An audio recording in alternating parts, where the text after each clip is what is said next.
From Pacifica, this is Democracy Now! These people do not need bombs. They need international humanitarian help. It is good for America to stop. If America continues what it is doing, they will reap the harvest of the crop they have sown. Thousands turn out in Somalia to protest a U.S. air raid that killed more than a dozen people.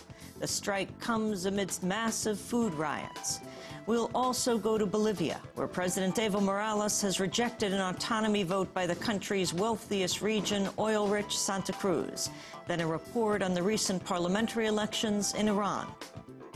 All sides see this as a referendum on the direction President Ahmadinejad and his allies have taken the country.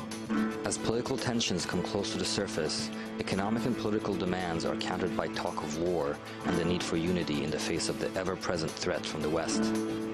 And as a U.S. military judge clears the way for the first war crimes trial in history of anyone under the age of 18, we'll look at Guantanamo's child, the untold story of Omar Khadr. All that and more coming up.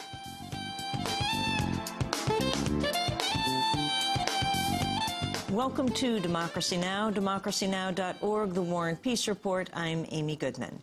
In Burma, a powerful tropical cyclone has killed nearly 4,000 people and left tens of thousands homeless. Aid groups say the toll could climb much higher. The top American diplomat in Rangoon said the storm had caused major devastation throughout the city. Dissident groups are urging Burma's military junta to allow aid groups to enter the country and operate freely, but the UN says the government has not responded to its offer to help. Meanwhile, Burma's military junta has announced it plans to proceed with a controversial referendum on Sunday on a new constitution. Back in the United States, in campaign news, Senators Barack Obama and Hillary Clinton spent the weekend campaigning in North Carolina and Indiana ahead of Tuesday's primary. On Sunday, the candidates appeared simultaneously on competing news shows. On ABC's This Week, Clinton was asked if she had any regrets over her recent threat to, quote, totally obliterate Iran if it attacks Israel with nuclear weapons. Why would I have any regrets? I'm asked a question about what I would do if Iran attacked our ally, a country that many of us have a great deal of connection with and feeling for all kinds of reasons. And yes, we would have massive retaliation against Iran. Appearing on NBC's Meet the Press, Senator Obama said the U.S. should defend Israel after any attack, but he criticized Clinton's rhetoric. Well, it's not the language that we need right now. And I think it's language that's reflective of George Bush.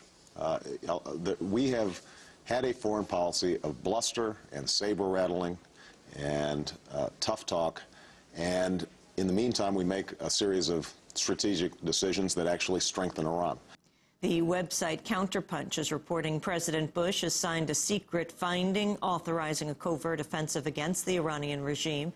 Bush's secret directive covers actions from Lebanon to Afghanistan. Journalist Andrew Coburn reports the directive is, quote, unprecedented in its scope and permits the assassination of targeted officials. In news from Iraq, more than 30 people were injured Saturday when a U.S. missile struck a major hospital in Sadr City. The McClatchy newspapers reports the rocket shattered hospital windows and sent many doctors running from the building, leaving the emergency ward without any personnel to deal with injury victims. The U.S. is continuing to carry out airstrikes in the densely populated Sadr City.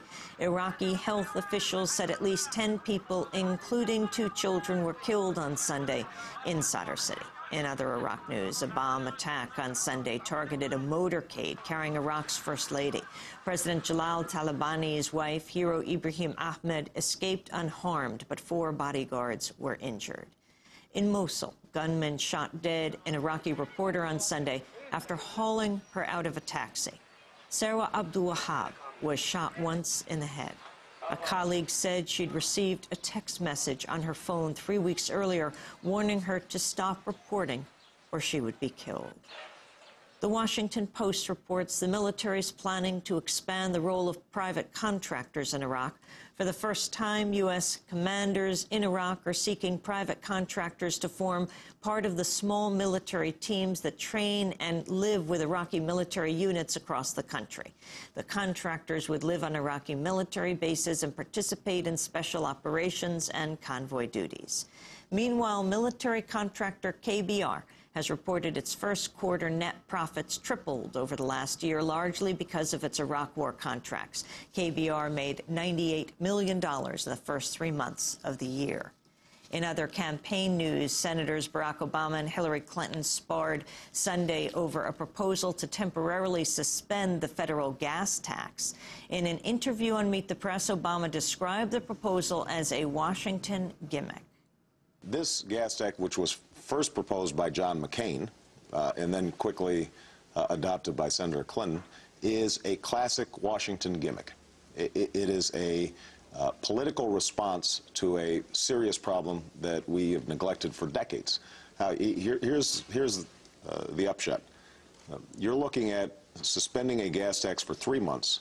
The average driver would save 30 cents per day for a grand total of $28.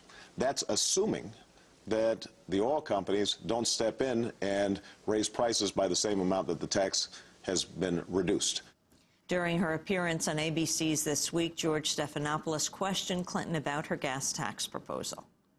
Can you name one economist, a credible economist, who supports this suspension? Well, you know, George, I think we've been, for the last 7 years, seeing a tremendous amount of government power and elite opinion basically behind policies that haven't worked well for the middle class and hardworking Americans in America. Can you name an economist who thinks this makes sense? Well, I'll tell you what, I'm not going to put my lot in with economists, because I know if we did it right, if we actually did it right, if we had a president who used all the tools of the presidency, we would design it in such a way that it would be implemented effectively. The North Carolina NAACP has filed a formal complaint of possible voter suppression against the organization Women's Voices, Women Vote. Last week, it was revealed the D.C.-based nonprofit was behind a series of deceptive robocalls directed at African-American households. Callers were falsely informed they must first send in a registration packet before they're allowed to vote. Democratic Congressmember Rosa DeLauro of Connecticut and 39 other lawmakers have called on the Pentagon's Inspector General to investigate the Pentagon's propaganda program. 2 weeks ago, the New York Times revealed the Pentagon had set up a secret program to use retired military officers to generate positive news coverage and to push for the war in Iraq. In a letter to the Pentagon, DeLauro described the program as a, quote, unethical and potentially illegal propaganda campaign aimed at deliberately misleading the American public. Meanwhile, USA Today is reporting the Pentagon has set up a global network of foreign language news websites that promote U.S. interests and counter anti-American messages. One such website, Mawtani.com, is geared towards Iraqis. The site is available in Arabic, Farsi, and Urdu, but not in English. It's supervised by the Pentagon's Iraq Command. The U.S. Southern Command is building a similar site for Latin American audiences, and Pacific Command is interested in setting up a news site to cover Asia. The military claims the sites are not a form of propaganda. Assistant Secretary of Defense Michael Vickers said, quote, "Is this propaganda? No. It's intended to counter extremist propaganda with truth." The Pentagon's considering expanding its presence in Afghanistan by sending as many as 7,000 more U.S. troops. This would bring the total number of U.S. troops in Afghanistan to a new high of roughly 40,000. On Sunday, presidential candidate Barack Obama said he supports a military surge in Afghanistan to fight the Taliban. The UN Relief Agency for Palestinian Refugees is set to suspend its food and distribution in Gaza today because of a lack of fuel caused by the Israeli blockade. UNRWA spokesperson Chris Gunness said, quote, "We've exhausted our stocks of fuel and are therefore forced to stop our food distributions to 1.5 million inhabitants in the Gaza Strip." On Sunday, the Israeli military shut down 2 key border crossings through which Gaza receives most of its food, medical supplies, humanitarian aid, and fuel. Election officials in Zimbabwe have finally released results from the March 29th election. Officials say opposition leader Morgan Tsvangirai beat President Robert Mugabe, but neither candidate passed the 50% threshold for an outright win. Tsvangirai's Movement for Democratic Change, known as MDC, said the result was scandalous daylight robbery. MDC General Secretary Tendai Biti said Tsvangirai should be declared president. This does not surprise us. This is consistent with a regime that is not ready to let go of power. This is consistent with an individual, Robert Mugabe, who will do anything and everything legally and extra-legally to reproduce his repression, his tyranny in Zimbabwe.